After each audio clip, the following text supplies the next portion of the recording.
두 번의 세계대전 사이 유럽 역사상 가장 혼란스러웠던 시기였죠.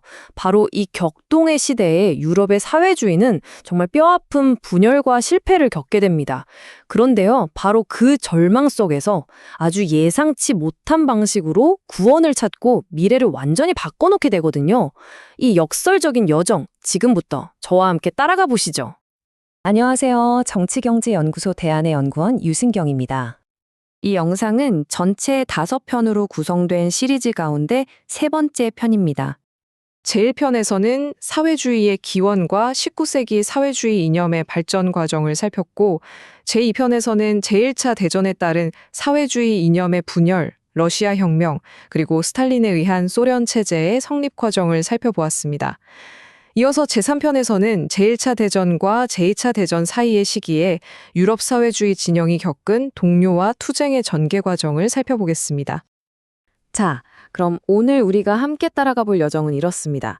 먼저 사회주의가 개혁이냐 혁명이냐 이 두 갈래 길에서 갈라서는 순간부터 시작할 거예요. 그리고 이 두 길이 각각 어떤 딜레마에 빠지고 실패했는지, 또 그 틈을 파고든 파시즘이라는 거대한 위기를 어떻게 맞닥뜨렸는지 살펴볼 겁니다. 그리고 마지막으로 바로 그 절망의 끝에서 레지스탄스라는 불길을 통해 어떻게 스스로를 구원해냈는지, 이 거대한 실패와 재탄생의 드라마를 따라가 보겠습니다. 여러분, 두 세계대전 사이의 시기를 보통 전간기라고 부르죠? 이 시기는요, 유럽 사회주의에게는 그야말로 존립 자체가 흔들리는 그런 위기의 시간이었습니다. 이념은 산산조각이 났고 정말 뼈아픈 패배가 계속 이어졌거든요. 하지만요, 바로 그 깊은 절망 속에서 아주 예상치 못한 변혁의 씨앗이 자라나고 있었다는 게 이 이야기의 핵심입니다. 자, 그 모든 이야기의 시작점은 바로 제1차 세계대전입니다. 전쟁이 터지기 전까지만 해도 사회주의자들은 하나의 아주 확고한 믿음을 공유하고 있었어요. 그런데 이 전쟁이 그 모든 것을 그야말로 산산조각 내버렸습니다. 대체 무슨 일이 있었던 걸까요? 이런 생각이었어요. 자본주의는 어차피 그 내적인 법칙에 따라 스스로 붕괴하게 되어 있다. 마치 잘 짜인 시계태엽처럼 역사는 이미 정해진 길로 굴러간다고 믿었던 거죠. 이게 바로 당시 사회주의 운동의 주류였던 제니 인터내셔널의 생각이었습니다. 뭐랄까, 이 믿음은 미래에 대한 확신을 주기는 했지만 동시에 현실에 대해서는 굉장히 수동적인 태도를 낳았어요. 우리는 그냥 가만히 역사의 시간이 흐르기만 기다리면 된다. 이렇게 생각했던 겁니다. 그런데 인류 역사상 최초의 총력전이었던 제1차 세계대전이 이 모든 걸 바꿔버렸습니다. 국가는 전쟁에서 이기기 위해서 경제 전체를 통제하는 정말 전례 없는 힘을 갖게 됐고요. 더 중요하게는 수많은 사회주의 정당들이 기존의 국제주의 원칙을 버리고 조국 방어라는 이름 아래 자기 나라 정부를 지지하고 나선 겁니다. 그리고 1918년, 마침내 운명의 갈림길이 나타납니다. 유럽의 좌파는 이제 둘 중 하나의 길을 선택해야만 했어요. 자, 한쪽 길은 기존의 의회 민주주의 체제 안에서 점진적인 개혁을 추구하는 사회 민주주의의 길.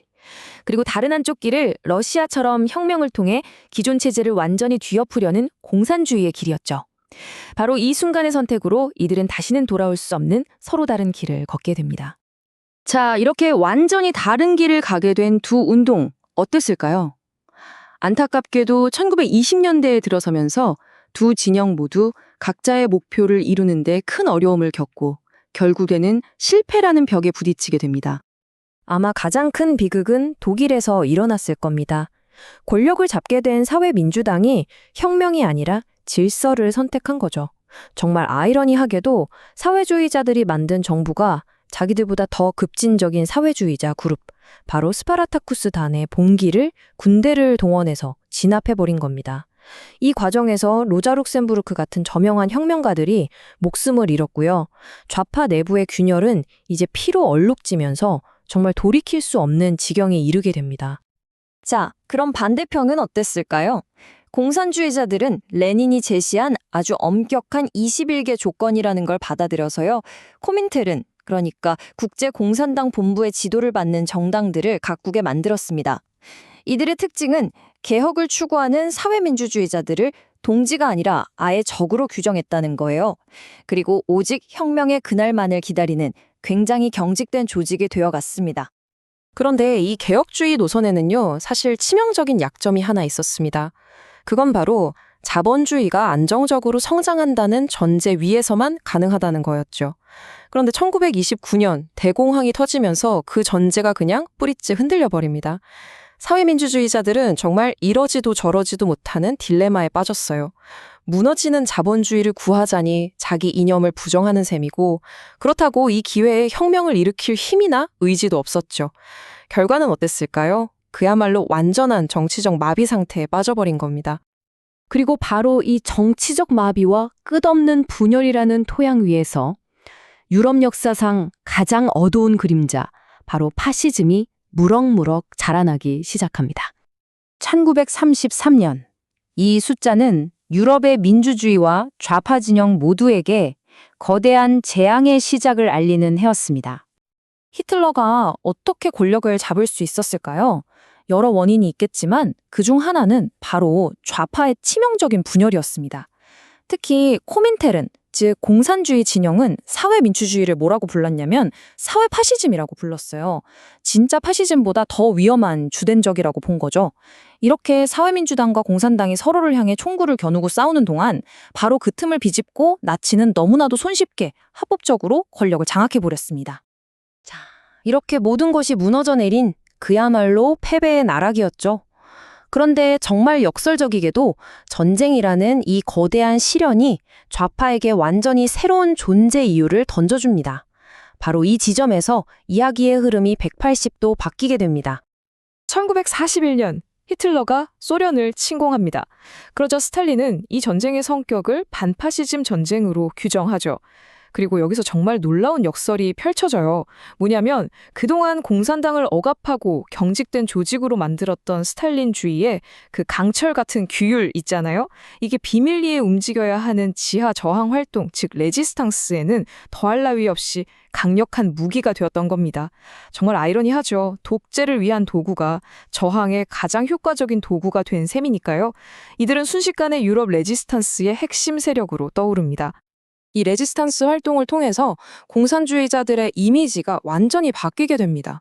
이전까지는 그냥 고립된 혁명과 집단이었다면 이제는 파시즘으로부터 우리 조국과 우리 시민을 지키는 수호자로 다시 태어난 거죠. 이들은 애국자라는 정체성을 얻으면서 그동안 잃어버렸던 도덕적, 정치적 권위를 엄청나게 회복하게 됩니다. 이런 말이 있습니다. 저항은 집단적 죄의식으로부터의 구원이었다. 이게 무슨 말이냐면 레지스탄스는 그냥 총 들고 싸우는 군사활동 그 이산이었다는 겁니다. 파시즘에 협력했거나 혹은 침묵했던 과거의 그 부끄러운 죄의식을 씻어내고 우리는 스스로 자유를 쟁취할 자격이 있다는 걸 증명하는 하나의 거대한 도덕적 행위였던 거죠. 그리고 바로 이 정신 위에서 전쟁 후 유럽의 민주주의가 다시 세워질 수 있었던 겁니다. 자, 그럼 이 기나긴 고통과 투쟁의 여정을 통해 유럽 사회주의가 얻은 가장 궁극적인 교훈은 과연 무엇이었을까요? 이 모든 과정을 세 단계로 간단하게 요약해 볼 수 있을 것 같아요. 먼저 1단계, 1914년 이전에는요, 역사가 알아서 굴러가길 그저 수동적으로 기다리기만 했습니다. 그리고 2단계, 1918년부터 33년까지는 개혁이냐 혁명이냐는 이념에 갇혀서 서로 싸우다가 파시즘이라는 괴물이 등장하는 것조차 막지 못했죠. 그리고 마지막 3단계, 1945년. 마침내 파시즘과의 목숨을 건 투쟁 속에서 더 이상 역사를 기다리는 존재가 아니라 스스로 역사를 만들어 나가는 정치적 주체로 다시 태어난 겁니다. 결국 이 이야기의 가장 중요한 핵심은 바로 이것입니다. 전간기라는 그 끔찍한 비극과 수많은 희생을 대가로 유럽 사회주의는 정말 중요한 교훈 하나를 온몸으로 배우게 된 거죠. 역사는 그저 주어지거나 기다리는 것이 아니라 바로 우리 스스로가 만들어가야 한다는 것. 정해진 운명에 순응하던 과거를 버리고 마침내 역사의 주체로 거듭나게 된 것입니다.